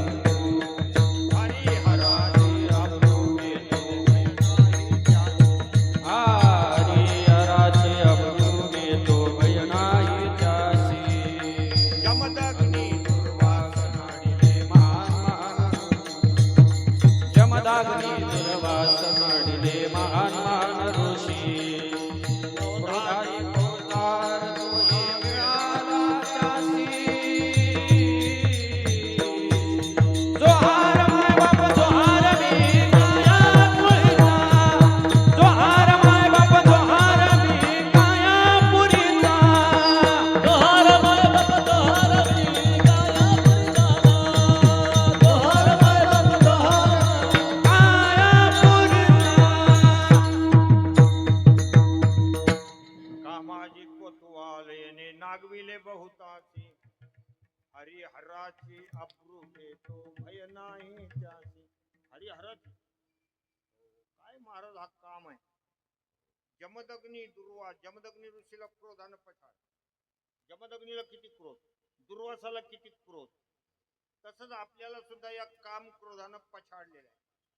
काम क्रोधानं पछाडलेलं आहे. क्रोध कोणाला सोडलं या क्रोधाने सांगा. लहान लहान काट्याला सुद्धा सोडलं. तुम्ही एखादं 2 वर्षाचं लेकरू असू द्या आणि त्याला रोज आपण दूध देते, आई दूध देते, एखाद्या दिवशी थोडं कपाला कमी राहू द्या, दूध घरात कमी आहे, कमी दिलं, मी नाही घेत, 2 वर्षातच काढते. ती आई म्हणते बाबा मी तुला उद्या देईन, संध्याकाळी देईन, आता दूध नाहीये. तिनं बळजबरीने तोंडाला लावलं, ती हाणत त्यात, म्हणजे कपशी पण पडून. आता मला सांगा, 2 वर्षाच्या काट्याला क्रोध सोडित नाही तर म्हाताऱ्याला कसं सोडित. क्रोध एवढा बेकार आहे. कधी कोणाचाही माणसाला राग येतो, असे माणसाचे स्वभाव फार कठीण आहे. आता आम्ही एवढे टू व्हीलर गाडी घेऊन कुठे गेलो, नुसतं एखाद्याच्या अंगाला थोडा धक्का लागतो, एवढे डोळे करून पाहतो. काय होतं त्याच्यानं, क्रोध भयंकर कठीण. घरामध्ये सुद्धा अनेक लोक एवढे क्रोधी ते काय सांगा हद्दीच्या बाहेर. त्या समर्थनगर मध्ये आमचे एक ओळखीचे होते, कुंड नाव होतं त्यांचं. तर त्यांना पहिल्यांदाच चष्मा लागला, तर ते आमच्या दुकानावर आले. तर आम्ही म्हणलो बाबा आता तुमचा थाट वाढला, चष्मा बिस्मा असं म्हणतो. तर ओळखीच्या माणसं तर कोणी बोलू शकतं ना, त्याला एवढं म्हणायचं होतं, त्याने लगेच काढून फोडला. म्हणजे तुम्हाला नाही पाहत घडलेली घटना, तुम्हाला नाही पाहत, लगेच फोडून टाकतो. म्हणजे मग मी तर सहज विनोदाला, हा विनोद काही पण विद्वान असतो. मग त्याचं नुकसान झालं. म्हणलं बाबा काय तुम्हाला 200-400 रुपये लागले असतील ते घेऊन टाका, नवीन करून घ्या. नाही नाही, तुम्हीच पैसे पाहिले. म्हणजे हे लोक कसे असतात काय माहित. घरातले असे काही लोक बिनसेल राहतात, एकदम बिघडेल. आपल्या कुटुंबामध्ये एखादा नग राहतो, सगळ्याच्या कुटुंबामध्ये. तुमचं तुम्ही भाग्यवान लोक असतात, तुमच्याकडे नसेल, पण असं एखादा कुटुंबामध्ये एखादा पीस राहतो, लई बिघडेल, एकदम तिरसट ना. छोट्या छोट्या गोष्टीतून काही पण आग करून घ्यायची, काही पण बडबड करायचं. हा क्रोध आहे, लोभ आहे. लोभ म्हणजे काही माणसाला लोभ सोडत नाही. हे पाहिजे, ते पाहिजे, ते पाहिजे. सगळं 7 पिढ्यापर्यंत पूर्ण इतकं धन असलं तरी माणसं मरमर करीत लोभ आहे. अरे तू आता नामस्मरण कर, तुला काही होत नाही, तू मरूस तर तुला हे पुरणार आहे. नाही मग पोरच कसं, लेकरं बाळ, तुला कोणी सांगितलं ते उद्योग? त्यांचे कर्म त्यांच्या बरोबर, ते करतील काय करतील, तुला काय घेणं देणं. पण नाही, पोरा बाळाला त्यांनी नाव घेतलं पाहिजे. अरे 12 दिवसात बोर्ड बदलते, 12 दिवशी दुकानाचं नाव बदलून टाकते. काय तू घेऊन बसला, नामस्मरण कर. पण माणसाचे भलते लोभ आणि या काम क्रोध लोभाला मारण्याकरता कृष्ण भक्ती. जसं कृष्ण परमात्म्यानं कागासूर, बकासूर, रिठासूर, प्रलंबासूर, धेनुकासूर, अनेक प्रकारचे आसूर भगवंतानं मारून टाकले. आणि कंसाला मात्र खूप धाक निर्माण झाला होता की कसं होणार, काय होणार, कसं होणार, काय होणार. विठ्ठल विठ्ठल विठ्ठल विठ्ठल. नंतर भगवान गोकुळामध्ये मोठे मोठे होऊ लागले. बाळगोपाळाला जमा केलेले आहे. आणि भगवंताने बाळगोपाळांच्या शरीराकडे पाहिलं, असे वाळून चालले होते. आणि गोपाळांनो, तुमचं शरीर असं कसं रे? कारण हे शरीर जे आहे, एक संपत्ती आहे. Health is better than wealth असं म्हणतात ना, की संपत्तीपेक्षाही शरीर संपत्ती चांगली पाहिजे, आरोग्य चांगलं पाहिजे. तुम्ही असे लुकडे मुकडे कसे काय? म्हणजे कृष्ण आम्हाला, आमची आई जी आहे ना, लोणी देत नाही, तूप देत नाही, दही देत नाही, येता जाता ताक देत. ताकानं कुठं माणूस सुधरत असतो का? म्हणजे मग हे लोणी ते कुठं जातं? म्हणजे ते मथुरेला विकायला नेतात, असं आहे का? मग भगवंतानं चौर्य मंडळ स्थापन केलं. बाळगोपाळाला सांगितलं, त्यांनी सकाळी उठून ते न्यायच्या आधीच फसत, ते न्यायच्या आधीच कार्यक्रम करून टाकला. भगवंताला सगळं कळत होतं, कोणत्या गवळीच्या घरचा माल तिकडे जाणार. भगवंताला माहित होतं कोणते घर आहे, सगळे ठेपे थापे सगळे माहित. भले पेंद्या, सुदामा, वडजा, वाकड्या वगैरे असे भले 5-50 गोपाळ बरोबर घ्यायचे. त्या घरासमोर रात्री जायचं, घरासमोर सगळ्याला उभं करायचं. सगळ्या बाळगोपाळाला म्हणायचं डोळे झाका. डोळे झाकले की पुन्हा 2 मिनिटांनी म्हणायचं उघडा. उघडा की सगळे बाळगोपाळ घरात, सगळे घर. ते म्हणायचं अंग हल्लं नाही, काही झालं नाही. घर आपल्यात आलं का आपण घरात गेलो, काही कळायला आतमध्ये कसं काय आलं आपण. आणि मग पुन्हा सगळं लोणी बिणी सगळं फस्त करायचं, त्या दुधाने पालथ्या टाकून द्यायच्या, पुन्हा त्या दरवाजाजवळ यायचं. पुन्हा भगवान म्हणायचे झाका डोळे. डोळे झाकले की 2 मिनिटात घराच्या बाहेर, सगळे घराच्या बाहेर. यप पलाय, पळा म्हणे आता. ते बाळगोपाळ चर्चा करायचे की कृष्णा हे कसं काय घडतं रे? घराचे दरवाजे उघडायचे नाही, आळ्या त्या आगळ्या बिगळ्या ते सगळ्या कड्या कुलपत दिसल्या तिथं, आणि तू आतमध्ये आम्हाला नेतो कसा? कृष्ण भगवान म्हणायचे, आले मला थोडेफार मंत्र येतात, मी मांत्रिक आहे. आणि मांत्रिक सगळ्या देव सगळ्याच मांत्रिकाचा मांत्रिक हा ना, मला येतं म्हणले ते. मी मंत्र म्हटलं की तुम्ही बाहेर येता, मंत्र म्हणलं की आत जाता. एका गोपाळाला शंका आली, ते म्हणजे याचे मंत्र पाहूया का? भगवंतानी घरामध्ये नेलं, सगळ्याला लोणी बिणी खाऊ घातलं, सगळ्याला दरवाजाजवळ आणलं. म्हणजे डोळे झाका. सगळ्यांनी झाकले, पण याने असे असे किलकिले ठेवले. म्हणजे काय मंत्र म्हणतो, काय कर. कोणावर संशय आला? कृष्णावर संशय घ्यायला पाहिजे होता का? पण माणसं कोणावर संशय घेतील त्याचा काही नियम नाही. त्याला संशय आला. संशय आला, भगवंतानी त्या झरोक्यातून सगळ्या बाळगोपाळाला काढत होते. हे त्याला दृश्य दिसलं. एक झरोका असतो ते धूर जाण्याचा, त्या झरोक्यातून भगवान सगळ्याला ओढून बाहेर काढत होते, हे त्याला दिसलं. पण याचा नंबर शेवट ठेवला, याला धरलं. पण असं अर्ध लोंबकळत होतं आणि गवळण जागी झाली. ती गवळण घरातली होती, ती जागी झाली. तिने हातात लाटणं आणलं, त्याचे पाय धरले. म्हणजे जेवढं सापडलं तेवढं पाय धरले आणि मारायला सुरुवात केली. म्हणजे एवढा का होईना, जितका जितकं सापडलं तेवढं रपा रप मारायला सुरुवात केली. त्यावेळेला तो गोपाळ म्हणाला, कृष्णा मला लवकर वर काढ, मला गवळणीनं पकडले, माझे तगडे धरले, मला मारू लागले, लवकर वर काढ. कृष्ण परमात्मा म्हणतात, काय धोरणे माझे मंत्र बोथट झाले काय, मला काही कळायला नाही. माझे मंत्र तर असे काही होत नाही कधी, बरोबर होत हे कसं काय झालं मलाच कळायला तयार नाही. मला पाहावं लागेल म्हणले, मला एकदा चंद्रग्रहणामध्ये उजळून घ्यावं लागतं. तो गोपाळ म्हणला, तेव्हा कृष्णा अरे इतक्या गोष्टी करायला टाइम नाही रे, माझं टंगडं फ्रॅक्चर होऊन जाईल. आणि तू आपल्या गोष्टी करू लागला कवाच्या काही, कधी चंद्रग्रहण यावं कधी उजळ, अरे मग लवकर वर काढ. मग कृष्ण परमात्मा म्हणले, तू काही डोळे बिळे उघडे तर नव्हते ठेवले. आता याला सगळं माहिती. म्हणजे कृष्णा मायाकून चूक झाली बाबा, करा क्षमा अपराध, मी तुला क्षमा मागतो, पण मला इथून काढ. मग भगवान काढून घ्यायचे, भगवान काढून घ्यायचे. अशा प्रकारची माखन चोरी वगैरे चालली. बाळ गोपाळ चोरी करायचे आणि रोज त्या ठिकाणी गवळणी बघायच्या. पहाती गवळणी सॉरी पहाती गवळणी तवती पालकी दुधाणी, म्हणती नंदाची आपोरे आजी चोरी केली खरे. गवळणी म्हणायच्या, ह्या कृष्णाशिवाय असं कोणीच करू शकत नाही. कारण घराचे कवाड जसेच्या तसे आत येणं, चोरी करणं, निघून जाणं, हे फक्त या नंदबाबाच्या काट्याचंच काम आहे. म्हणती नंदाची अपोरे आज चोरी केली खरे. पण आता हे मोठ्याचं लेकरू आहे, याचं घरानं सांगावं पण सांगावं. या करता करता बराच काळ निघून गेल्यानंतर सगळ्या गवळणी जमा झाल्या, त्यांचं मंडळ स्थापन झालं. त्याच्यात एक महिला अध्यक्ष झाली, महिला मंडळाची अध्यक्ष. तिनं ठराव पास केला, काही हो सांगत, मोठ्याचं लेकरू असो का काही असो, पण किती दिवस आपण हे सहन करणार. म्हणून त्या आल्या आणि सांगायला लागल्या, म्हणले यशोदे तुझ्या लेकराने असं केलं, तुझ्या लेकराने तसं केलं. यशोदेला ते काही खरं वाटत नाही. ती म्हणायची माझं लेकरू आणि चोरी शक्यच नाही. बाळ सगुण गुणाचे ताने, बाळ दिसते गोजिरवाने, का सांगता गाराने गे गोकुळच्या नारी, का सांगता गाराने गे. गोकुळच्या नारी. माझं बाळ फार गुणाचं आहे. 5 वर्षाचे माझे बाळ, अंगणी खेळे खेळ, तुम्ही लटिकाची घेताळ गे तुम्ही लटिकाची घेताळ गे. इतकं माझं चांगलं बाळ तुम्हाला पाहवत नाही म्हणे, लई दिवसानं झालं ना तर तुमची आग उरेल. सुद्धा म्हणायला लागली, तुम्हाला हे सहन होत नाही, पाहवत नाही. माझं लेकरू फार छान आहे. सावळा आगे चिमणा माझा, गवळणी खेळे राजा, तुम्ही मोठ्या ढाल गजागे. अशी त्यांनाच बोलायला लागली. मग भगवान कृष्ण परमात्मा म्हणता, आपल्या आईला असे खरं वाटणार नाही. एकदा आपण घरीच काहीतरी गोंधळ घातल्याशिवाय, एकदा आपल्या बी घरी जरा जागरण गोंधळ होऊनच देऊ असं कृष्ण परमात्म्याने ठरवलं.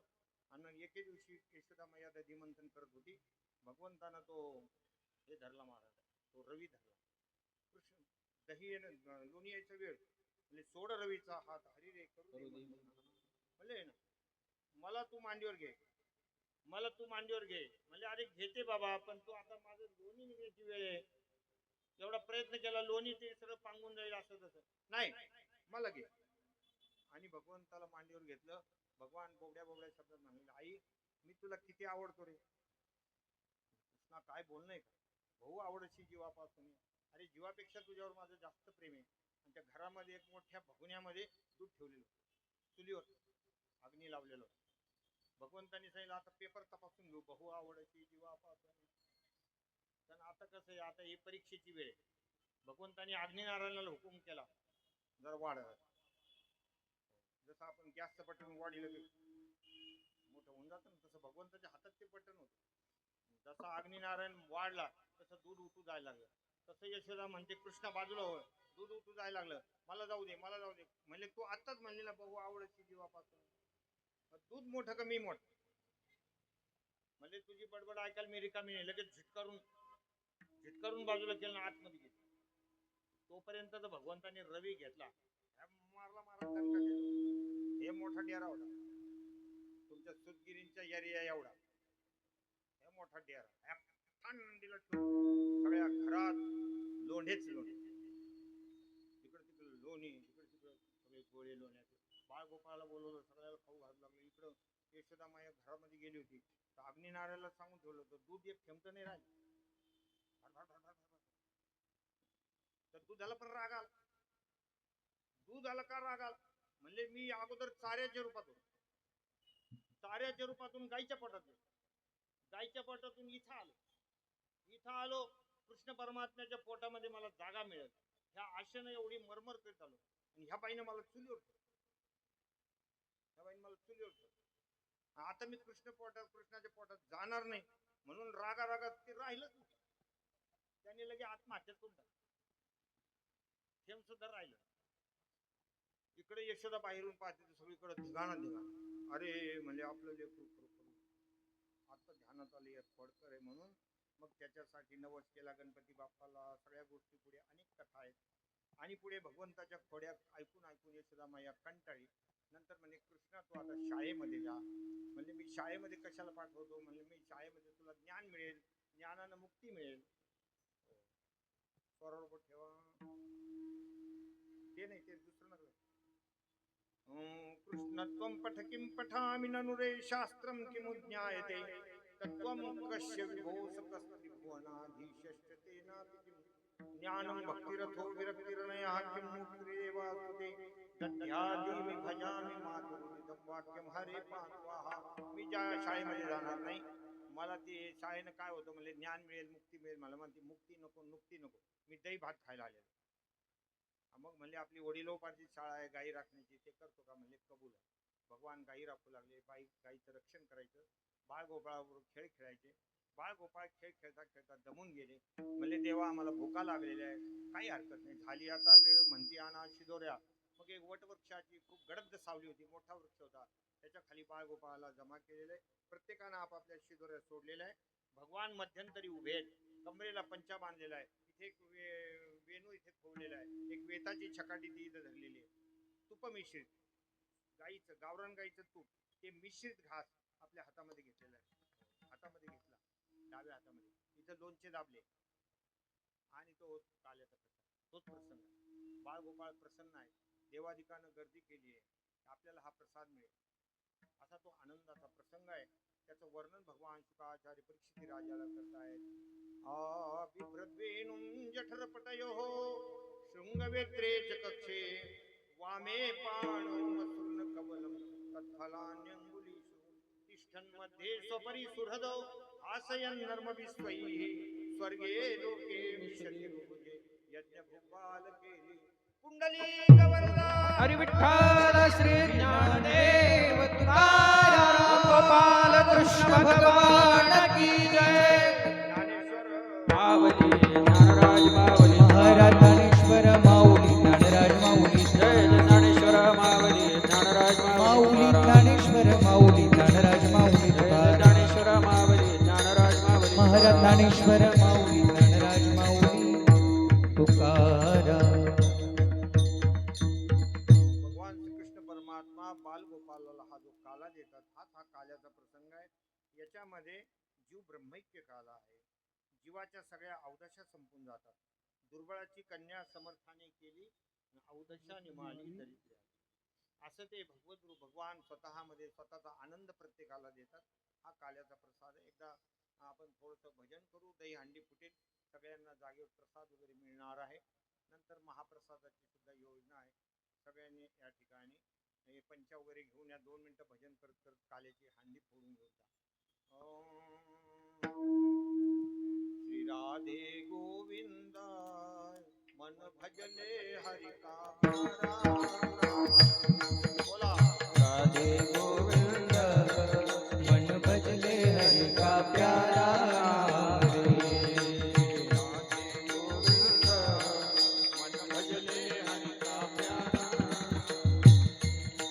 राधे गोविंद मन भजले हरि का प्यारा नाम रे. गोपाला हरि का प्यारा नाम है. नंदलाला हरि का प्यारा. गोपाला हरि का प्यारा नाम है. नंदलाला हरि का प्यारा नाम है.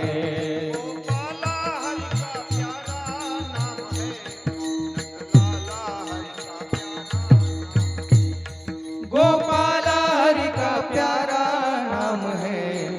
नंदलाला हरि का प्यारा नाम है।